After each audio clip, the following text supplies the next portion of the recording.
কান্নাকাটি বন্ধ করে বলুন রোগীর কি হয়েছে। স্যার, ও আমার স্বামী। আমাদের বিয়ে হয়েছে বেশি দিন হয় নাই, সংসার খুব ভালো চলতেছিল, কিন্তু হঠাৎ করে ওর জানি কি হয়েছে, ও বলা শুরু করছে সংসার ওর ভাল লাগে না, ও সংসার করতে চায় না। আমি ওকে জোর করে আজকে আপনার কাছে নিয়ে আসছি। আমার মনে হয় কি ও পাগল হয়ে গেছে। স্যার, আপনি ওর পাগলামিটা একটু বন্ধ করে দেন স্যার। কি বললেন? সংসার ওনার ভালো লাগে না? না। এই কি ব্যাপার, সংসার আপনার ভালো লাগে না? দেখছেন স্যার, দেখছেন? কোনো চিন্তা করবেন না, জাস্ট 5টা মিনিট আমাকে সময় দিন, ওনাকে এমন চিকিৎসা দেব ওনার সংসার তো ভালো লাগবেই। শুধু একটা সংসার না, কয়েকটা সংসার করতে চাইবে। মানে? কথার কথা বললাম, আপনি জাস্ট 5টা মিনিট আমাকে সময় দিন, ওনাকে ওয়াশ করতে হবে। জি, আপনি ওয়াশ শুরু করেন। ব্রেন ওয়াশ করতে হবে। আপনি জাস্ট 5টা মিনিট বাইরে গিয়ে দাঁড়ান, আমি ওয়াশটা শেষ হলে আপনাকে ডাকছি। ও, বাইরে যেতে হবে না? ঠিক আছে, ভালো মতো থাকবেন, হ্যাঁ, সাবধানে। আপনার নাম কি? আমার কোনো নাম নাই, আপনি আমার নাম দিয়ে দেন যা খুশি তাই। হায় আল্লাহ, এ তো জটিল রুগী, ব্রেন তো পুরাই গেছে।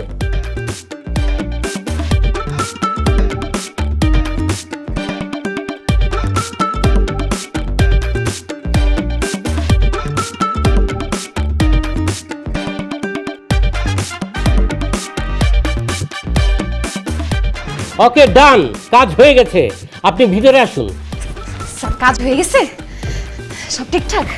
এ নিন আমার গাড়ির চাবি, এই আমার ক্রেডিট কার্ড, এ হলো আমার ঠিকানা, এ হলো আমার মোবাইল। স্যার, আপনি আপনার জিনিসপত্র আমাকে দিচ্ছেন কেন? কষ্ট করে আপনি এগুলো আমার বাসায় আমার স্ত্রীর কাছে পৌঁছে দিবেন। জি, আমি আপনার বাসায় কেন পৌঁছায় দিব? কারণ আমি আর কোনোদিন বাসায় ফিরে যাব না, আমার আর সংসার ভালো লাগছে না। ডাক্তার সাহেব, এগুলো আপনি কি বলতেছেন? আমার জামাইয়ের ডায়লগ আপনি দিতেছেন কেন? এটা শুধু মিজান ভাইয়ের ডায়লগ না, এটা আমারও ডায়লগ। মিজান ভাই চোখে আঙ্গুল দিয়ে আমাকে সব বুঝিয়ে দিয়েছেন। আমার সংসার ভালো লাগে না মিজান ভাই, আমিও আপনার দলে। হায় হায়, আপনি না বললেন আপনি আমার জামাইয়ের ব্রেন ওয়াশ করবেন? আমার জামাই দেখে উল্টা আপনার ব্রেন ওয়াশ করে দিছে। এই তুমি কথা বলতেছো না কেন? চলো, আসো, ওঠো, চলো, আসো। না না মিজান ভাই, আপনি যাবেন না, আপনি আমাকে আপনার সাথে নিয়ে যান।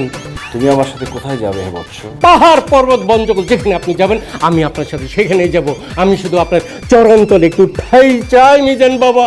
এই ডাক্তার সাহেব, আপনি আমার জামাইকে বাবা ডাকতেছেন কেন? কারণ আমার বাবা আমাকে যেটা বুঝাতে পারে নাই, মিজান বাবা মুহূর্তের মধ্যে সেটা আমাকে বুঝিয়ে দিয়েছেন। আমি এই জন্য ওনাকে বাবা রাখছি। বাবা, আপনি আমাকে নিয়ে যান আপনার সাথে। আরেক পাগলের কাছে নিয়ে আসছি। এসো, আরে বাবা, বাবা যান না, মিজান বাবা আমাকে নিয়ে যান। এই সংসার আমার ভালো লাগে না, আমিও বনবাসে আসছি বাবা, আমি আসছি আপনার কাছে। দেখো, মানুষ তো একটা সামাজিক জীব, সে একা থাকতে পারে না। তুমি কেন সংসার ছেড়ে একা থাকতে চাচ্ছ? ভুল, আমি একা ছিলাম, ভালো ছিলাম, ভালো ছিল শিশুকাল। গাই বান্ধার খাঁটি গরুর দুধের মতো জীবন ছিল নির্ভেজাল। তাই ভাবছি আমি আবার শিশু হয়ে যাব। যাই হোক, তোমার জন্য একটা সারপ্রাইজ আছে। কি সারপ্রাইজ? চোখ বন্ধ করো। ওকে, চোখ খুলবো না কিন্তু। ওকে।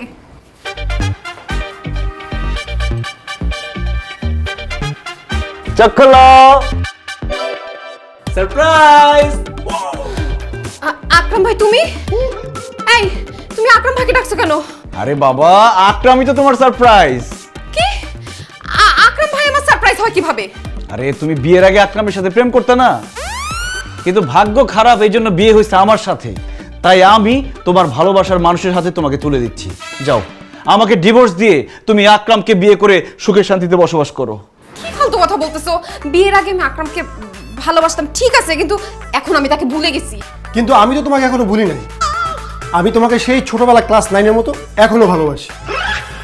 যাই হোক, তোমার বিয়ে হয়েছে, কোনো সমস্যা নেই, বাচ্চা কাচ্চা তো আর হয় নাই। চলো সেতু, আমি আমার স্বামীর সংসার ছাড়া কোথাও যাব না। হায় রে বেঈমান প্রেমিকা, ভালোবাসার জন্য মানুষ 7 সমুদ্র 13 নদী পার হয়ে যায়, আর তুমি সামান্য স্বামীর সংসার ছেড়ে প্রেমিকের হাত ধরে চলে যেতে পারবে না?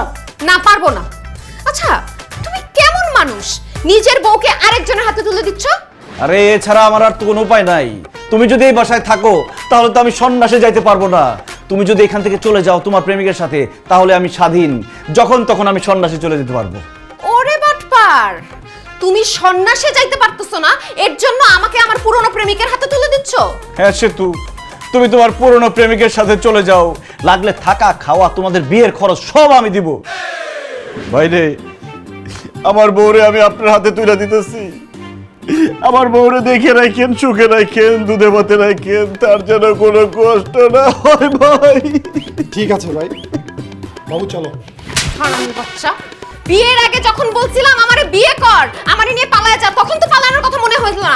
এখন আমি যখন আমার জামাইরে ভালোবাসি, তার সাথে সংসার করতেছি, এখন আমার জামাই সংসার থেকে আমারে নিয়ে যেতে চাস, পুরানো ঝালা আমি মিটাবো। অনেক দিনের ভালোবাসা তো, বই প্রকাশ। তখন মনে ছিল না তোর? তখন মনে ছিল না?